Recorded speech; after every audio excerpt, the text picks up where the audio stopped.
जी तो प्यारे बच्चों बात करते हैं आपसे हम स्पोर फॉर्मेशन की कि आखिर ये स्पोर फॉर्मेशन क्या होती है। देखिए स्पोर फॉर्मेशन जो है वो बहुत से जानदारों में हो सकती है। बहुत से जानदार से मुराद अभी आपको एक तस्वीर नज़र आ रही होगी, दैट इज़ राइजोपस। कुछ मैंने हल्का सा एक व्यू भी दिया आपको इस जानदार का।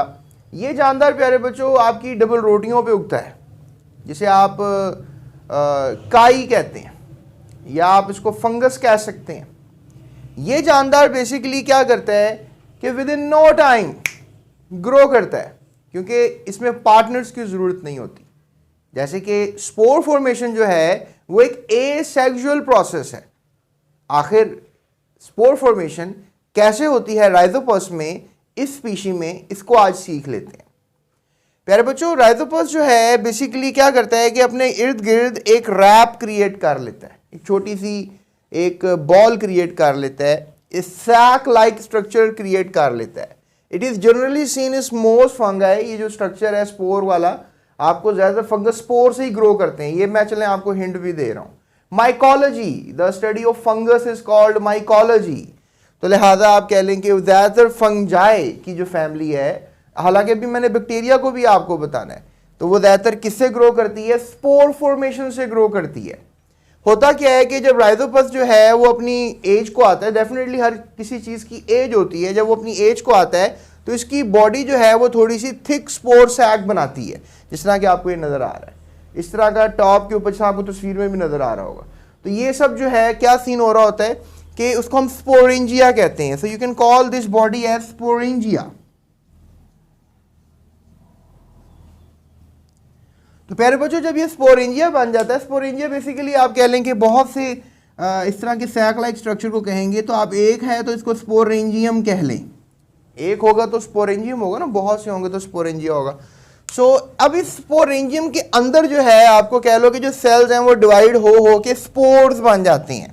सो यू कैन से दैट कि ये जो बॉडीज आपको अंदर नजर आ रही हैं, they are called as spores. ये स्पोर्स बन जाते हैं और फिर डेफिनेटली क्या होता है कि जो divide into many times form many daughter cells called spores, जो स्पोर्स बन जाते हैं। So each spore is covered with a thick wall. अब देखो एक तो पूरा स्पोरेंजिया भी वॉल के अंदर है, ठीक है। तो अब ये जो वॉल है आप इसको नाम दे सकते हो। So you can call this thing as cyst. Last time मैंने आपको मल्टीपल फिजन के अंदर बताया था कि जो अमीबा होता है वो भी अनफेवरेबल कंडीशंस के अंदर जो है वो सिस्ट बना लेता है। तो लिहाजा ये भी अब आपको सिस्ट बनाता हुआ नजर आ रहा है। तो सिस्ट ने क्या करना है कि इस सारे अंदर जो मोती हैं, दाने हैं, जरदाने हैं, बेसिकली सही लफ्ज़ जरदाने हैं, जरदाने। तो जो जरदाने हैं प्यारे बच्चों, इनको क्या करता है ये सेव रखता है। सिस्ट मेम्ब्रेन को कह लें आप। Another name of membrane is cyst. आप इसको मेम्ब्रेन का नाम दे लें। तो मेम्ब्रेन जो उसने स्पोर्स की प्रोटेक्शन कर रही है उसको सिस्ट कह रहे हैं। It can survive unfavourable conditions. और वही बात जो मैंने थोड़ी देर पहले कर दी कि अनफेवरेबल कंडीशन, अनफेवरेबल कंडीशंस क्या होती हैं कि लेट्स से दैट के डबल रोटी में आपने फ्रिज की स्पीड ठंड बहुत ज़्यादा की हुई है, या डबल रोटी को आपने कभी अंदर रख रहे हैं कभी बाहर रख रहे हैं, तो उसके लिए अनफेवरेबल रहती है। लेकिन जैसे उसको लगता है कि मेरा ऑप्टिमम टेम्परेचर है, इस वक्त फेवरेबल कंडीशन है, तो फिर ये सिस्ट फट जाता है प्यारे बच्चों। ये देखें ये सिस्ट जो है ये क्या हो गया हुआ है, ये अब क्या है, फट गया है। और इसके अंदर से जो है वो क्या होना शुरू हो गए हैं कि स्पोर्स बाहर आना शुरू हो गए हैं। The spores are coming out from sporangium।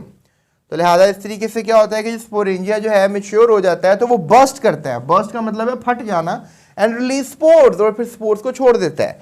So under favorable conditions the spores germinate and develop into a new rhizopus।